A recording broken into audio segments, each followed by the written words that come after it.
Selection post எக்ஸாம்ஸ்லாம் தமிழ்லயும் நமக்கு வருமா? தமிழ்ல எழுதலாமான்னு கேட்கிறீங்க. செலக்ஷன் போஸ்ட் எக்ஸாம்ஸ்லாம் வந்து பார்த்தீங்கன்னா, தமிழ்ல எழுத முடியாது. போன வருஷம் வந்து பார்த்தீங்கன்னா, இங்கிலீஷ் அண்ட் ஹிந்தி ஆப்ஷன் மட்டும் தான் குடுத்திருந்தாங்க. அதே சமயம் எஸ்எஸ்சில எல்லா எக்ஸாமும் இப்படி தான் இருக்குமான்னு கேட்டீங்கன்னா, அதுவும் இல்ல. 10த் டூ 12த் லெவல்ல வர எல்லா எக்ஸாம்ஸ்லயும் வந்து பார்த்தீங்கன்னா, தமிழ்ல வந்து நம்ம ஆப்ஷனா சூஸ் பண்ணிக்கலாம். அதாவது எப்படின்னா, அப்ளை பண்ணும்போதே தமிழ்ல சூஸ் பண்ணிடணும். அப்படி அப்ளை பண்ணதுக்கப்புறம் எக்ஸாம் ஹால் போவீங்கல்ல, அங்க இங்கிலீஷ் அண்ட் தமிழ்னு 2 ஆப்ஷன் இருக்கும். நீங்க தேவையானப்ப சர்ச் பண்ணி கொஸ்டின பார்த்துக்கலாம். ஆனா அதே சமயம் ரயில்வேல கண்டக்ட் பண்ற எக்ஸாம்ஸ்லாம் வந்து பார்த்தீங்கன்னா, தமிழ வந்து நம்ம ஈஸியா சூஸ் பண்ணிக்க முடியும்.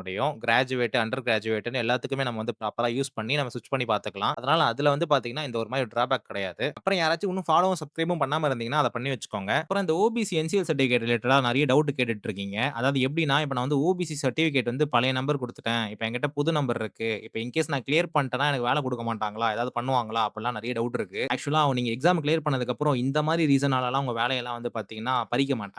சோ அதனால இத வந்து பார்த்தீங்கன்னா, ஒரு சீரியஸ் இஷ்யூவா கன்சிடர் பண்ணாம, இது ஒரு சின்ன ஃபார்மாலிட்டி தானே. ப்ராப்பரா ரினிவல் பண்ணி வச்சுக்கோங்க. எதுக்கு தேவையில்லாம உங்களையும் குழப்பிக்கிட்டு, அது உங்களோட எக்ஸாம் பிரிப்பரேஷன தான் தேவையில்லாம அஃபெக்ட் பண்ணும். சோ இதோட இந்த நாள் முடிஞ்சது. ஏதாவது டவுட் இருந்தா கமெண்ட்ல கேட்டு போங்க. சோ மீண்டும் நாளை ஒரு புதிய நாள்ல, புதிய வீடியோல உங்கள சந்திக்கிறேன். பாய்.